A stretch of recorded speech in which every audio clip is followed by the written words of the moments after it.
Desde os Condenados da Terra, Fanon dizia que o colonialismo só larga a presa ao sentir a faca na goela. Ou seja, mudar ou transformar esse sistema só é possível em um confrontamento ao nível de destruir o que se construiu em cima da gente. No episódio de hoje, a gente vai falar sobre o que é chamado de exceção, estado de exceção, e a relação da violência vinda da estrutura capitalista, do Estado, das grandes empresas, com a violência na natureza não humana, através do extrativismo, das zonas de sacrifício, chegando na natureza humana e na manutenção dessa violência.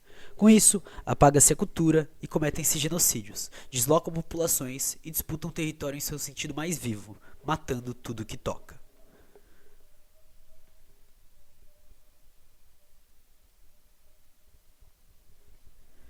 Voltamos para mais uma temporada da Caverna. Lembramos que esse é o quinto episódio e todos eles estão disponíveis aí na sua plataforma de preferência, né? Então você encontra por todo lado. Além disso, temos já uma pasta nomeada de roteiros quarta temporada podcast, aonde a gente coloca, lá no nosso drive este PDFzinho com o que eu estou lendo aqui para trabalhar com vocês. Então vocês podem acessar lá o nosso texto para saber onde estão as referências, para ver o que mais que eu coloquei de referência, ver a construção do texto e por aí vai. Hoje a gente vai discutir o estado de exceção como paradigma político do extrativismo, a partir do livro Territórios em Rebeldia, da editora Elefante, escrito por Raul Zibek.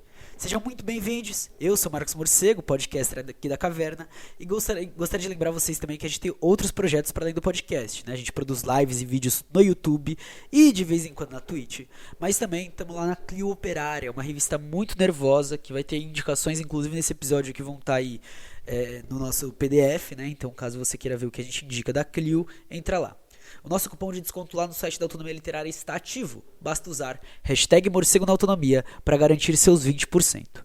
E se você curte nosso projeto, cola no apoia.se/caverna-morcego, que é nosso apoio coletivo, ou faz um pix para podcastmorcego@gmail.com. Mas bora logo pro episódio que o bagulho tá da hora.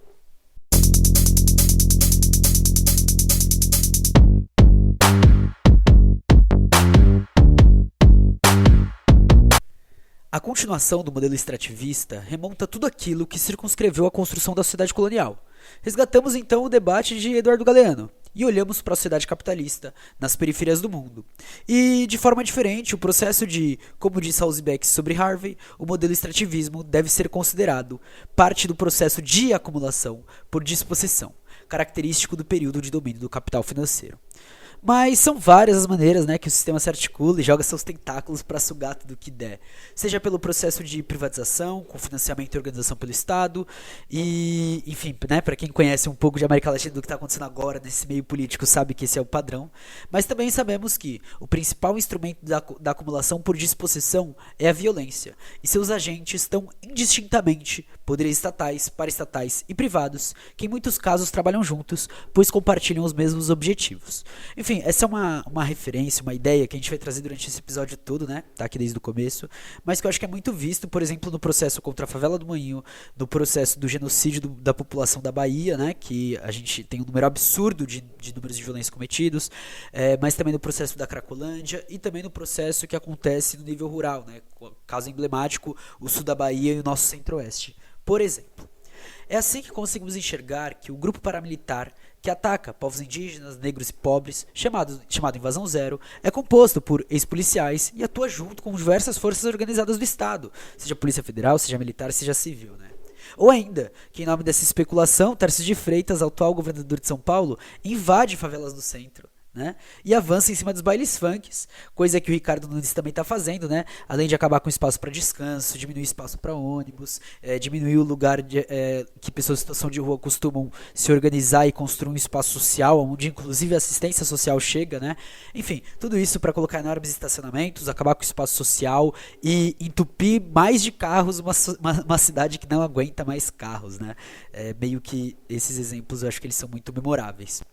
A violência e a militarização dos territórios são a regra, é parte inseparável do modelo. Os mortos, feridos e agredidos não são fruto de excessos acidentais de autoridades policiais ou militares. As ditaduras foram esses processos de invasão e tomada, que destruiu os sujeitos em rebeldia e pavimentou as condições para a chegada da mineração a céu aberto e das monoculturas transgênicas. Então, você já tinha essa violência e militarização como regra, porém, a partir da ditadura você tem uma reabertura desse processo, né? A forma de recolonizar alguns espaços ou de conseguir avançar sobre outros dos quais ainda não tinha conseguido avançar, né? Como diz o próprio subcomandante insurgente Marcos sobre o momento atual, a Quarta Guerra Mundial está destruindo a humanidade, na medida em que a globalização é uma universalização do mercado, e todo humano que se opõe à lógica do mercado é um inimigo e deve ser destruído. Nesse sentido, todos somos os inimigos a vencer: indígenas, não indígenas, defensores dos direitos humanos, professores, intelectuais, artistas. A eliminação e a disposição do capital podem se dar de várias formas, do genocídio mais profundo até a conexão em certos espaços, né, com o mercado mundial. O modo mais corriqueiro é eliminar os pobres por meio da exclusão, ao confiná-los em espaços cercados de polícias e guardas privados nas periferias urbanas. O caso mais extremo é a faixa de Gaza. E se olharmos para o nosso passado recente aqui da América Latina, os indígenas não foram separados de seus meios de produção, mas forçados a trabalhar sem remuneração nas minas, enquanto os negros foram arrancados à força do seu continente. Nos dois casos se cometeu um genocídio, do qual a população originária foi quase exterminada. A violência percorre então desse sistema financeiro, a destruição da educação, da saúde pública, a criação de prisões voltadas para o aumento da estrutura desumana e de opressão, até genocídios em busca de bens naturais, de espaço, ou para manter o controle e manter o sistema econômico, político, cultural e social do capitalismo.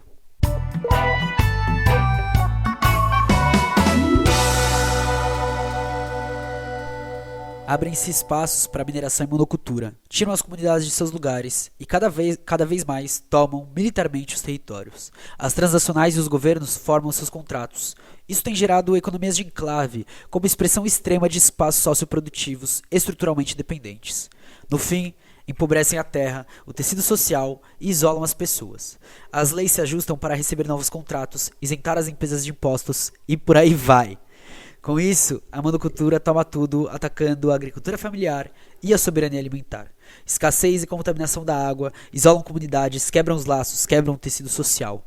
A violência do Estado, que já torna-se mais cotidiana ainda. O extrativismo, então, intervém na comunidade em que se instala, gera conflitos e provoca divisões.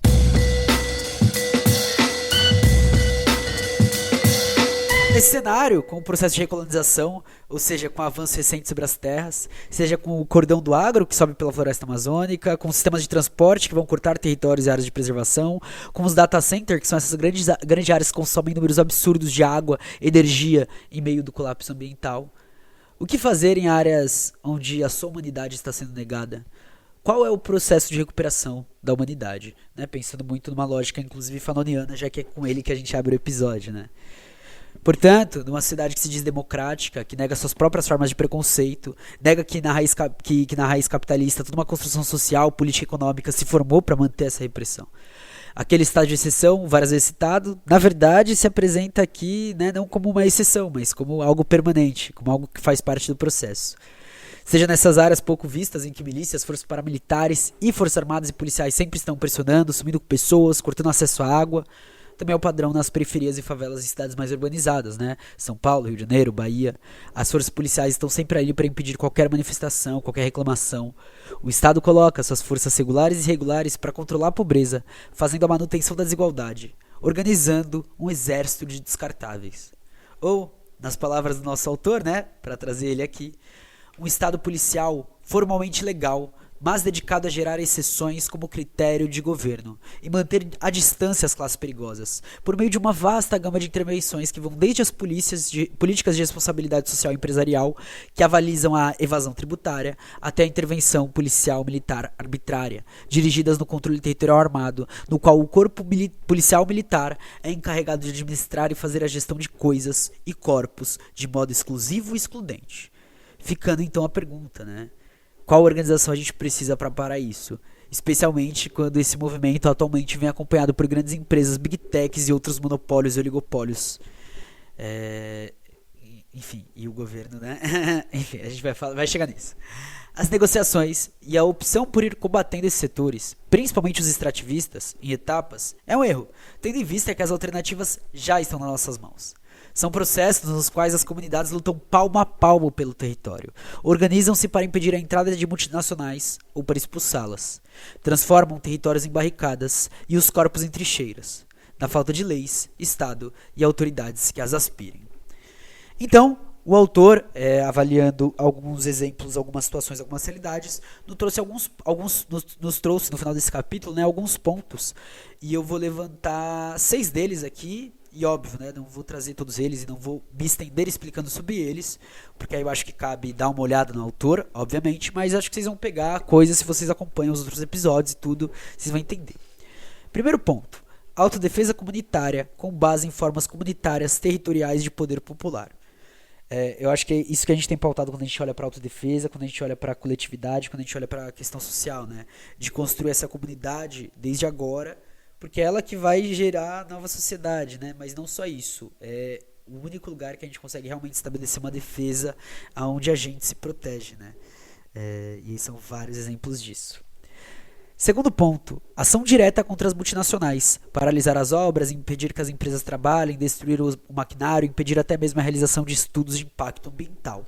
E aí eu vou juntar com o ponto 4, então a gente não vai falar mais do ponto 4 só agora, que é interrupção de estradas e acampamentos como forma de inviabilizar a circulação de mercadorias, bloquear a entrada de multinacionais no território em resistência ou defendê-lo de outros atores extremos. Os acampamentos têm um papel central na hora de abrir espaço para interconexão entre os de baixo.